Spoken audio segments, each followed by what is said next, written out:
Buenos días o buenas tardes. Vamos con el tercer intento de grabación de la clase, a ver si logro avanzar. Arrancamos hoy con la unidad 2 de objetos digitales. En esta preparé una filmina si estoy tratando de grabar lo que diría si estuviéramos en una clase presencial. La idea es poner en común algunos conocimientos básicos sobre la naturaleza, característica y tipología de los objetos digitales. Vamos a trabajar sobre formatos de archivos. Vamos a hacer una actividad sobre esto en esta semana. Vamos a poner en común cuál es el ciclo de vida de los objetos digitales y cuáles son las tecnologías que están asociadas a cada una de estas etapas. Y bueno, vamos a plantear una definición de tecnología en un sentido amplio para que veamos que las tecnologías no son nada más que los fierros, digamos, o los programas. Y vamos a finalmente hablar de los sistemas de identificación única y persistente. Arrancando en esta primera filmina, la idea es poner en común cuáles son las diferencias entre los objetos analógicos y los digitales, ¿no?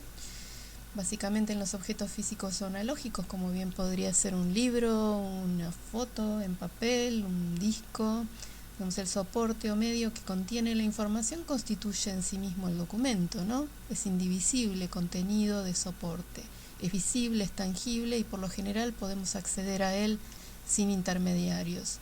En cambio, en los objetos digitales están compuestos por bits y bytes que representan con cadenas de ceros y unos la información almacenada en un archivo en la computadora, y entonces para acceder a ellos necesitamos tanto un dispositivo de acceso a ese archivo como un programa, ¿no?, que lo codifique y lo interprete. Acá hay un ejemplo muy concreto de una fotografía, como pueden ver, de 1860, la cual podemos admirar, digamos, en forma directa, sin intermediarios. En cambio, para poder ver la imagen digitalizada de esa misma fotografía, en realidad esa foto en realidad es ese conjunto de ceros y unos que se ve en la pantalla, ¿no?, guardada en un disco rígido o en un CD, o sea que para poder reproducir esa imagen y poder verla necesitamos dispositivos de acceso. Acá hay otros ejemplos de objetos físicos y digitales. Fíjense que no solamente son soportes impresos, no electrónicos, libros, fotos, como decía, objetos tridimensionales, sino también podrían ser soportes electrónicos pero analógicos, como son las cintas de video o los cassettes. Y en el caso de los objetos digitales, en realidad esos archivos no los podemos ver, digamos, son bytes que están incluidos adentro de un soporte electrónico, ya sea un disco rígido, un pendrive, un disquete, etcétera. Entonces, bueno, acá hay una primera definición de qué es un objeto digital. Está sacada de un texto de un libro de Eva Méndez, que es una profesora española. Es un libro que está en la biblioteca, que habla de objetos digitales, de bibliotecas digitales y de metadatos, donde ella define un objeto digital, un objeto de información en términos generales, como un elemento o grupo de elementos que constituyen una unidad informativa, la mínima unidad informativa que un ordenador o una computadora puede manejar, ¿no?, independientemente de su formato y del tipo de información que incluya. Y acá aparece un concepto interesante que lo vamos a ir trabajando a lo largo de toda la cursada, que es el de documento entendido como objeto, ¿no?, Document Like Object, o DLO, como muchas veces lo vamos a nombrar, ¿no? Es el fundamento, la unidad mínima susceptible de ser descriptas con metadatos. Vamos a ver que el tema de los metadatos para los objetos digitales es fundamental. Entonces, bueno, algunas características de los objetos digitales son heterogéneos y complejos, o sea, pueden estar compuestos de distintos contenidos agregados, o bien puede ser un único contenido, pueden tener distintos formatos dentro del mismo objeto. Ahí les puse algunos ejemplos. Y básicamente un objeto digital se compone de tres cosas, podríamos decir. Tenemos el contenido en sí, la información incluida, el soporte que lo contiene y los metadatos que los describen. Después vamos a ver esto en más detalles. Pero bueno, acá otras características de los objetos digitales. Ya dijimos esto, dependemos de elementos informáticos para acceder a ellos, de dispositivos, de hardware y también de software para interpretar esos códigos y para poder leerlos y usarlos. Son volátiles y son virtuales, son terriblemente fáciles de modificar, lo cual es una ventaja, pero también puede ser una desventaja de acuerdo a las circunstancias, y son terriblemente dependientes del soporte físico, ¿no? Si el soporte se avería, la información se destruye generalmente. Son ubicuos en el sentido de que tienen esta capacidad de reproducción infinita, digamos, si tenemos un objeto podemos hacer tantas copias como querramos, si tenemos espacio donde guardarlas, entonces eso permite que estén presentes en todo momento y en todo lugar. Y bueno, y esta característica hace que faciliten de todas formas todas las cosas que queremos poder hacer, que podemos querer hacer con un objeto, ¿no? Acceder a él, recuperarlo, usarlo, almacenarlo, preservarlo, difundirlo, digamos, todo esto se facilita muchísimo con los objetos digitales a diferencia de los objetos físicos. Y voy a hacer una pequeña pausa aquí. Bueno, continuando con los formatos de los objetos digitales, acá tienen una definición. Un formato es una codificación estructurada de datos para su gestión y representación mediante un programa informático. Nos estamos refiriendo al formato de los archivos. Algunos formatos están estandarizados y entonces pueden ser leídos por distintos programas de software. En cambio hay otros formatos que son propietarios y que requieren de un software en particular para poder ser leídos. Y siempre que, bueno, cada vez hay más formatos, ¿no? Entonces me parecía importante discriminar los distintos tipos de formatos. Están los formatos propietarios, que en general son establecidos en general por empresas, por personas, las personas que los crearon, que desarrollan un producto o servicio. Suelen ser cerrados los formatos propietarios y suelen ser usados también, lamentablemente, para atraer mercado y clientes, ¿no? Un ejemplo que venimos hablando bastante en la cursada es el formato doc, por ejemplo, que se usa como formato de texto, se creó para el programa Word, pero de alguna manera es un formato medio por defecto para texto, aunque existan otros. El formato MOBI sería otro ejemplo para los ebooks, que es un formato propietario de los Kindle. Después están los formatos de la industria, se les dice que son aceptados por la industria o por los consumidores, que se terminan en realidad imponiendo por el uso, que en algún momento ha habido guerra de formatos también. Un ejemplo típico de esto es en el momento en que salieron las cintas de video, de formato analógico de video, que bueno, había dos formatos ahí en pugna y se terminó imponiendo VHS por sobre Betamax, que es el ejemplo que les pongo ahí, cuando en realidad el Betamax era muy superior, pero bueno, se terminan imponiendo por el uso. Y después hay estándares de distintos tipos que tienen que ver con los formatos también. Se les dice estándares de facto a los estándares, a los formatos que son similares a los de la industria, pero no tan asociados por ahí a una empresa, pero que bueno, que se transformaron en estándares por el uso y por el reconocimiento público. Un ejemplo típico de esto es el PDF, que nació como un formato privativo, propietario de la empresa Adobe, y se terminó transformando en un formato contenedor para todos los archivos que circulan por la web actualmente y abierto. Están los estándares de iure, se dice, que son impuestos por la ley y generalmente son requeridos para obtener una certificación de calidad, o también los estándares en realidad técnicos o formales, que son aquellos que son fijados por comités de expertos, por organizaciones internacionales, como puede ser la International Standard Association, la IEEE, bueno, distintas organizaciones internacionales o regionales que se ocupan de establecer los estándares y que en general son aprobados por consenso también. Entonces, bueno, tendríamos, yendo a la tipología de los objetos digitales, dos tipologías les voy a plantear en esta instancia. Los objetos, según su origen, pueden ser nacidos digitales o digitalizados. Es importante que tengamos presente esta diferencia.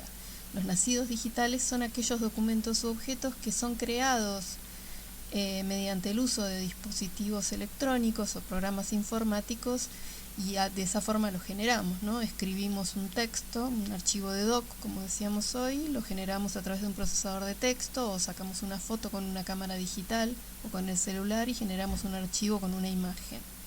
Estos son los nacidos digitales. Y si no tenemos los digitalizados, que en realidad son documentos en formato analógico, en formato físico, que se transformaron en digitales porque pasaron por un proceso de digitalización, ¿sí? Mediante un proceso de digitalización se transforman, en realidad se genera un objeto digital.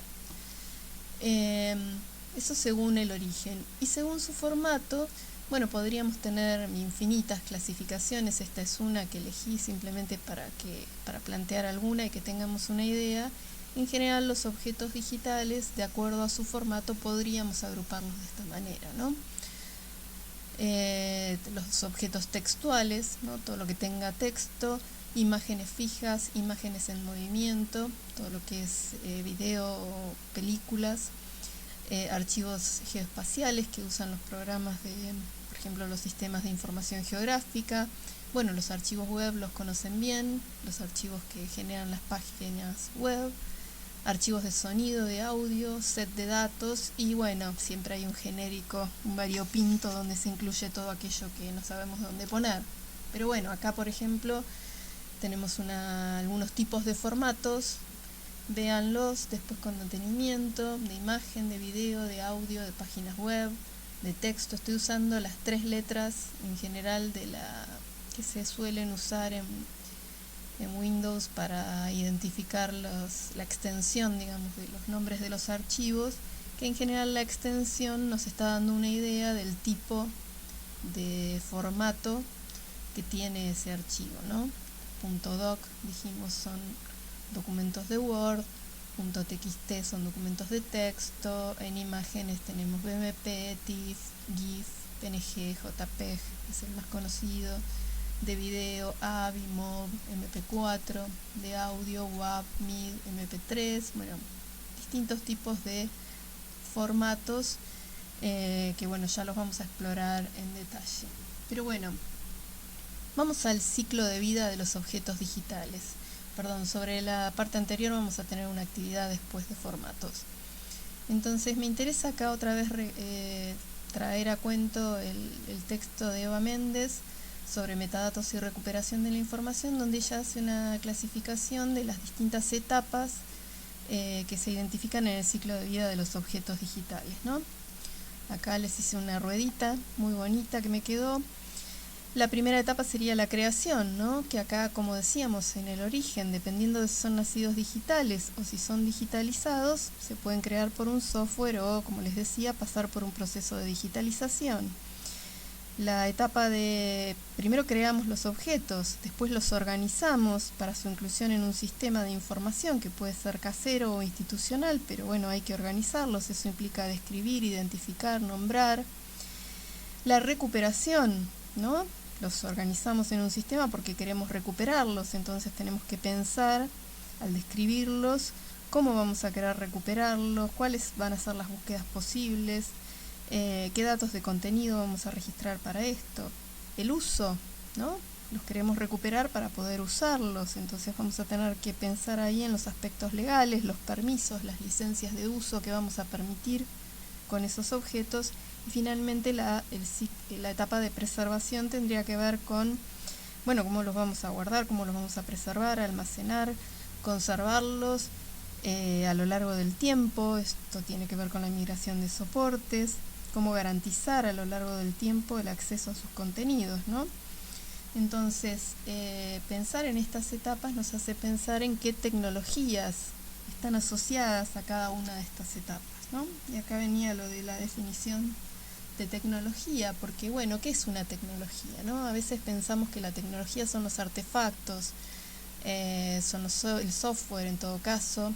Yo traje acá a cuento una definición de Hernán Thomas y otros autores en la introducción de este libro sobre actos, actores y artefactos, que dice: la tecnología son los artefactos que usamos, pero también son las redes que los forman y que los transportan, por ejemplo, la energía, el transporte, la logística, bueno, la comunicación, el marketing, todo lo que tiene que ver con que esos artefactos nos lleguen, y también los conocimientos que fueron necesarios para producir y usar estos artefactos que usamos, ¿no?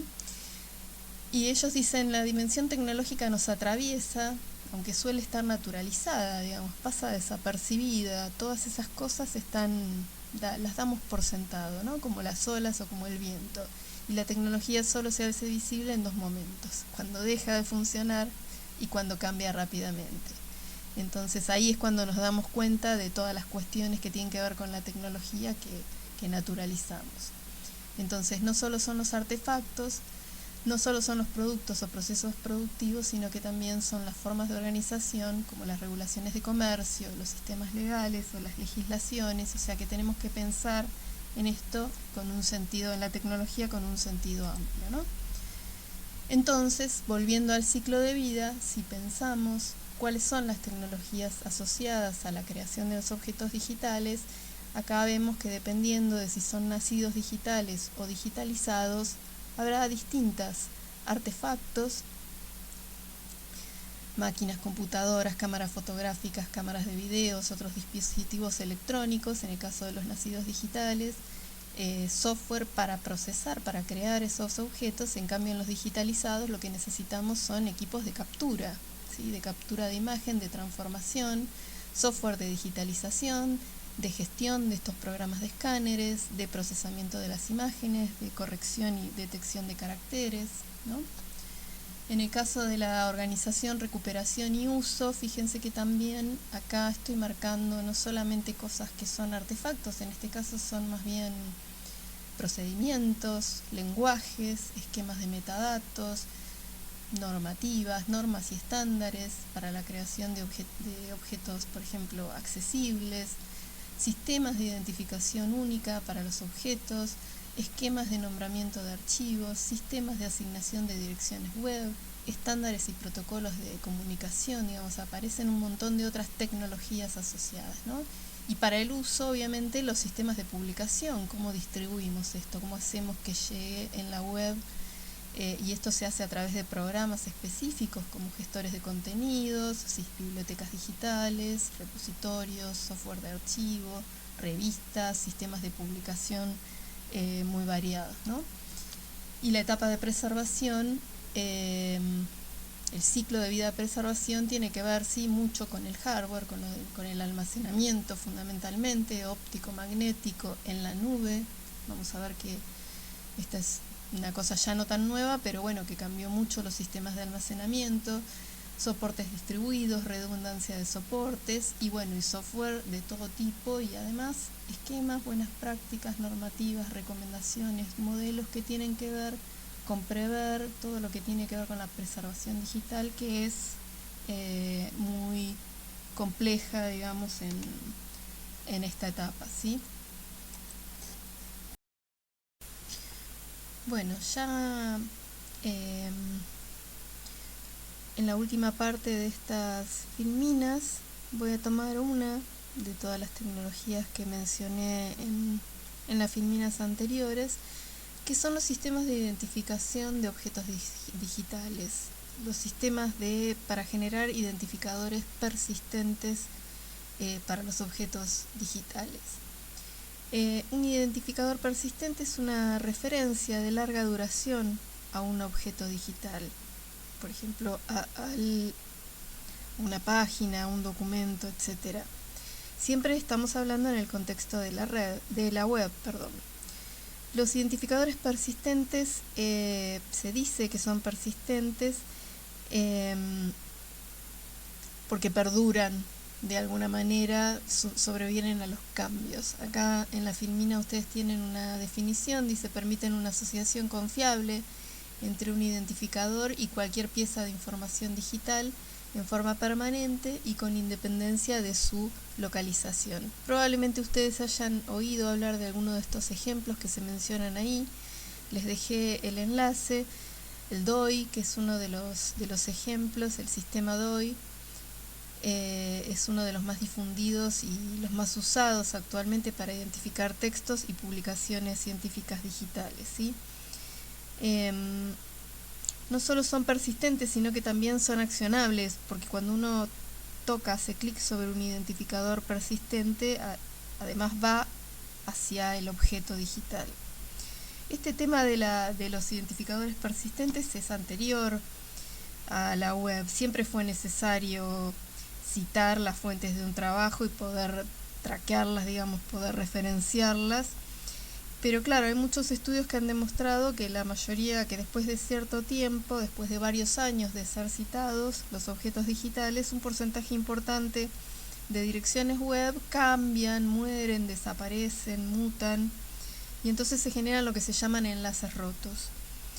Ese es un problema para la web, porque una vez que esas direcciones, digamos, esas URLs se distribuyeron, se citaron en otros lugares, por más que uno lo cambie en el sitio de origen, esos enlaces rotos se siguen usando desde múltiples direcciones. Entonces la idea es que los identificadores persistentes permitirían, digamos, resolver o prevenir de alguna manera esta situación, pero también es importante saber que en definitiva la persistencia siempre depende de alguien, de algo, de alguien que se ocupe de mantener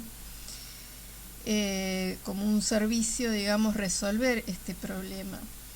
Entonces eso se hace mediante estos sistemas de identificación persistente.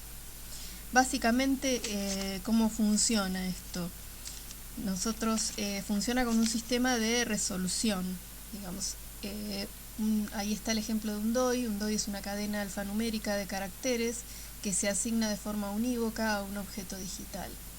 Está atado a la descripción con metadatos de ese objeto y también a su ubicación digital, por ejemplo, a su URL. Ahí hay un ejemplo de DOI, en este caso es un artículo de una publicación nuestra de la facultad. Si yo hago clic, fíjense en ese número de DOI, me voy al artículo, que en este caso es un artículo de la revista Palabra Clave.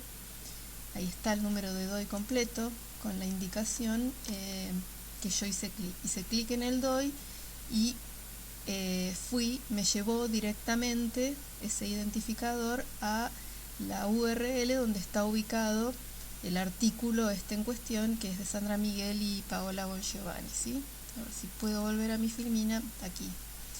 Entonces, este sistema se originó por iniciativa de la industria editorial hace ya un tiempo, cuando se creó esta fundación internacional, y después se transformó en una norma ISO en el 2010 y se publicó en 2012. Entonces, ¿cómo funciona? Decíamos, esto es un tema de resolución. En vez de yo dar una URL para ese objeto digital, en este caso la revista Palabra Clave, la dirección, digamos, de la revista Palabra Clave, en vez de dar esta dirección, que es la que eventualmente podría cambiar, yo doy un DOI.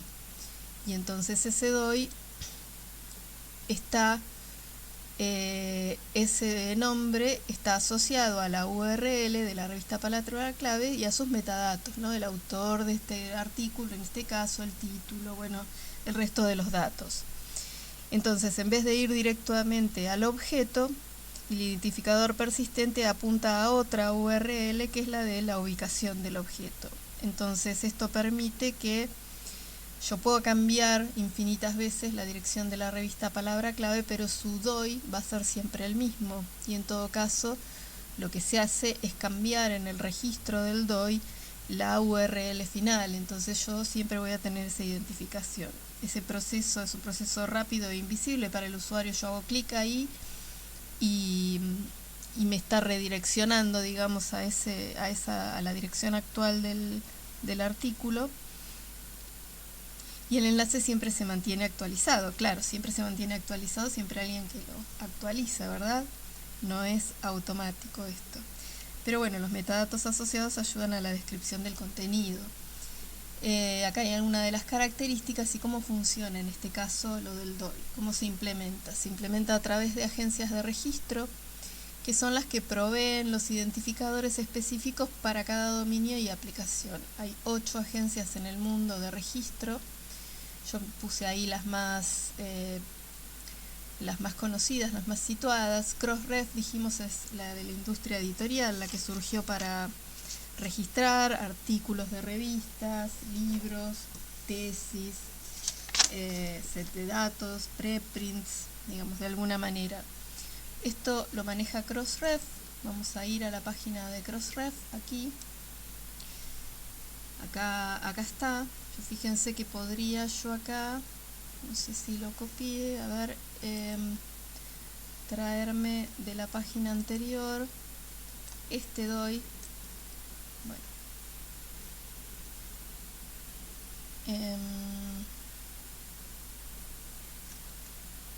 perdón que me perdí acá, UR Crossref, aquí les decía, como ejemplo, la Universidad Nacional de La Plata, que gestiona alrededor de 80, 90 revistas, las instituciones tienen que hacerse una membresía, digamos, en esta asociación y pagar una cuota anual. En este caso la Universidad de La Plata paga $275 por año la membresía, y después tenés que pagar cada DOI en particular. Cada DOI sale $1, la módica suma de $1. Acá tienen un montón de información. Bueno, esto está todo en inglés, ya sé que es medio difícil de ver.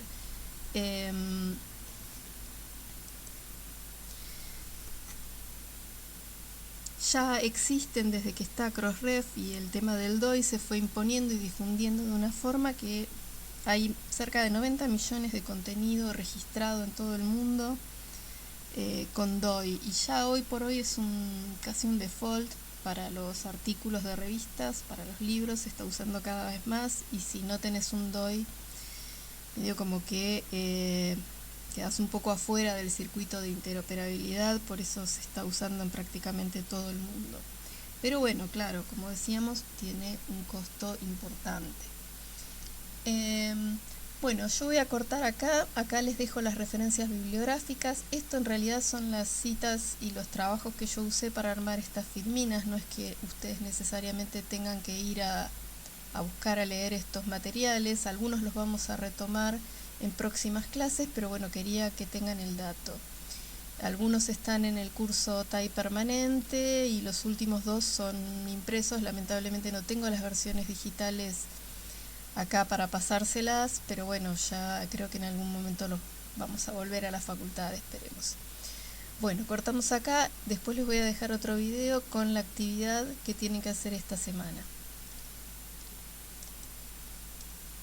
Espero que se haya entendido y disculpen si es la primera vez que grabo un video, así que estoy un poco trabada con esto.